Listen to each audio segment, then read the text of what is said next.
Audio Jungle. Audio Jungle. Bikin langit tertawa, inilah sosok Raditya Dika.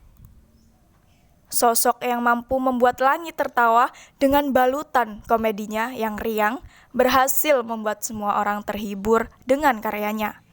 Siapa sih yang gak kenal dengan sosok multitalenta yang berhasil membuat masyarakat Indonesia jatuh hati? Yap, benar. Seseorang yang memiliki bakat multitalenta tersebut bernama Raditya Dika. Pria kelahiran Jakarta, 28 Desember 1984 dengan nama asli Dika Angkasa Putra Muaywarni Nasution mengawali karirnya sebagai seorang penulis hingga ia sukses dan terjun ke dalam dunia entertainment. Namanya masih melambung tinggi di kalangan banyak orang karena karya-karyanya yang dibalut dengan komedi mampu membuat semua orang jatuh hati. Selain sebagai penulis, ia juga sukses menjadi seorang komika, sutradara, YouTuber, dan aktor kebanggaan Indonesia. Perjalanan Raditya Dika sebagai penulis tidaklah semudah membolak-balikkan telapak tangan. Sebelum menjadi penulis, Radit sempat menjalani pekerjaan sebagai karyawan media. Sampai suatu hari, ia tersadar dan tidak mau menjalani kehidupan seperti itu sampai hari tua. Sebagai anak pertama dari pasangan Jocelyn Nasution dan Ety Purnamawati, serta memiliki 5 saudara yaitu Yudita, Kianti, Gianti, dan Edgar, Radit dikenal sebagai anak yang suka menulis. Saat kecil, Radit pernah tinggal bersama sang ibunya di Mito, Jepang untuk menemani ibunya yang sedang menyelesaikan pendidikan S2. Sementara ayahnya menetap di Indonesia untuk mengurus bisnis.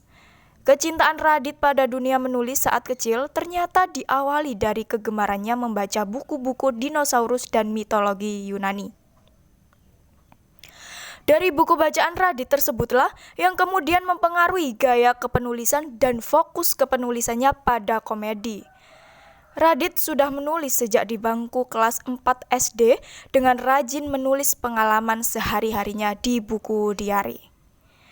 Teman Radit yang bernama Rida menjadi salah satu orang yang membuat Radit semakin percaya diri dalam menulis, karena Rida selalu memuji kisah-kisah yang ditulis Radit itu lucu.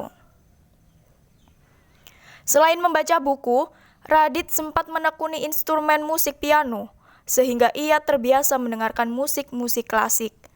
Kebiasaan Radit inilah yang membuat dirinya istimewa dan agak berbeda dengan anak-anak seumurannya.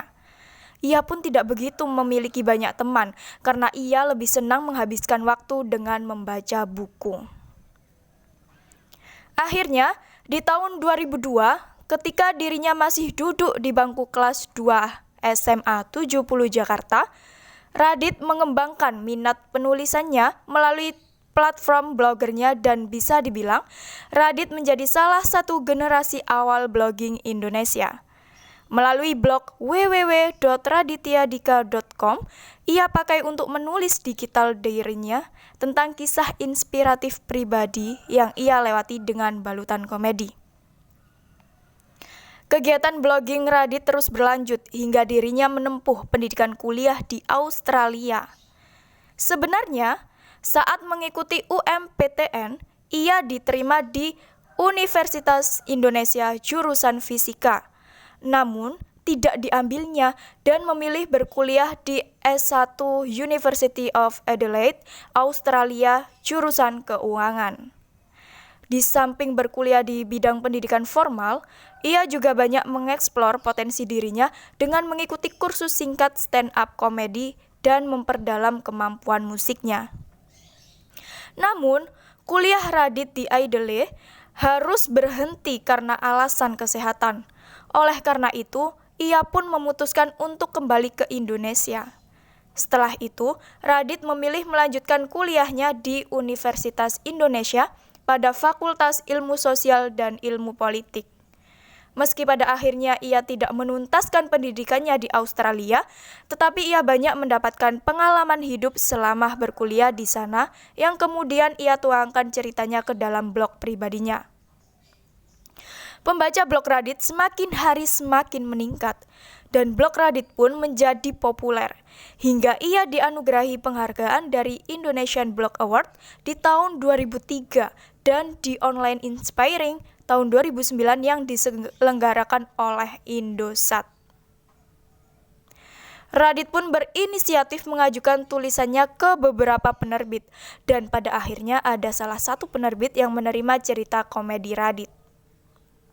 Kisah-kisahnya selama berkuliah di Australia yang tertuang di laman blognya, kemudian ia bukukan saat dirinya berusia 21 tahun pada 2005 dengan bentuk format diary atau buku harian yang berjudul Kambing Jantan, sebuah catatan harian pelajar bodoh.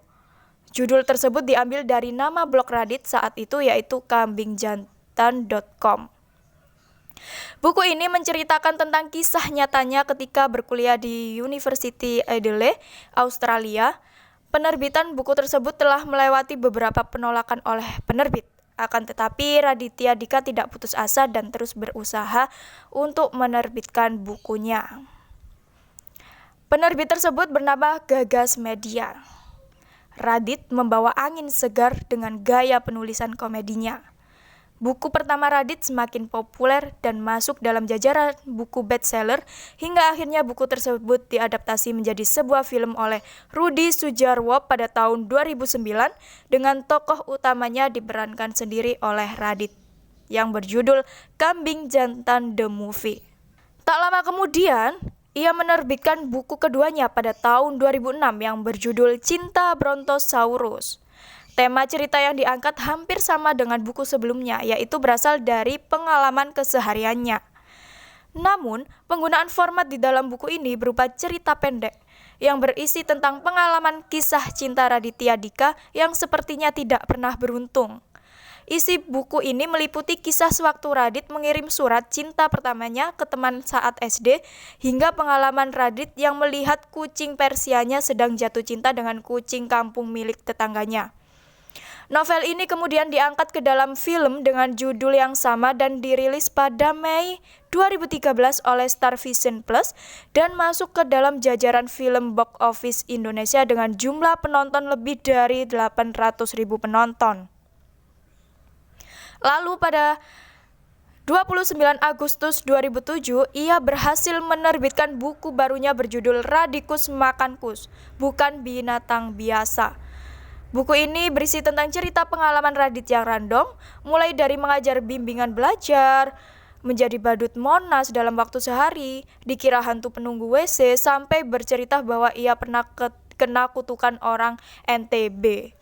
Keunikan kisah inilah yang membuat nama Raditya Dika melambung tinggi sehingga memiliki banyak penggemar. Tak hanya itu saja, ada berbagai judul buku yang Raditya terbitkan seperti pada tahun 2008 berjudul Babi Ngesot, Datang Tak Diundang, Pulang Tak Berkutang. Kemudian ada juga Marmut Merah Jambu tahun 2010. Kemudian ada Manusia Setengah Salmon tahun 2011. Kemudian ada Koala Kumal tahun 2015 dan Ubur-ubur Lembur tahun 2018. Buku Koala Kumal berisi tentang kisah asmara Radit yang bisa dibilang tak pernah beruntung. Radit ditolak, bahkan ia dikatai najis oleh teman perempuannya itu.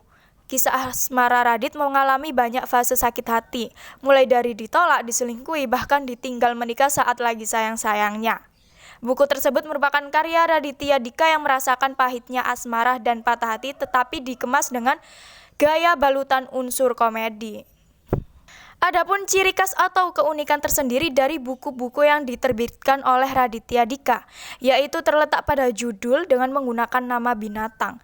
Menurut Raditya Dika, judul dengan nama-nama binatang tersebut merupakan selingan poin sebagai bentuk inovasi. Di samping menggeluti di bidang film layar lebar, Raditya juga bermain peran sebagai komika atau sebutan bagi orang yang melakukan stand up komedi di serial komedi Malam Minggu Miko yang ia buat dan ia kelola bersama istrinya yang bernama Anissa Aziza. Aktif dalam membuat konten di YouTube-nya, subscriber Radit sudah mencapai 9,72 juta. Lewat produksi malam minggunya yang sukses di YouTube di tahun 2014, Radit menjadi orang pertama yang meraih YouTube Partner Reward dari YouTube sebagai YouTuber Indonesia pertama yang berhasil menarik massa terbanyak dengan meraih subscriber lebih dari 1 juta.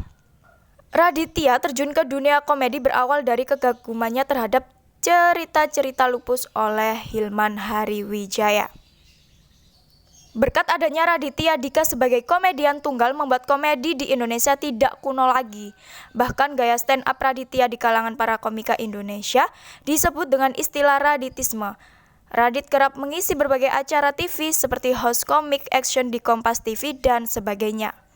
Saat ini, Raditya Dika menjadi seorang direktur dan pemimpin redaksi di penerbit Bukune. Ia pernah merayakan ulang tahun dengan para penggemarnya bernama RDL atau Raditya Dika Lovers di Taman Mini Indonesia Indah. Tak hanya terjun di dunia entertainment dan dunia tulis-menulis saja, namun Raditya Dika saat ini mengaku sedang belajar berinvestasi, khususnya di pasar modal. Audio Jungle. Audio Jungle.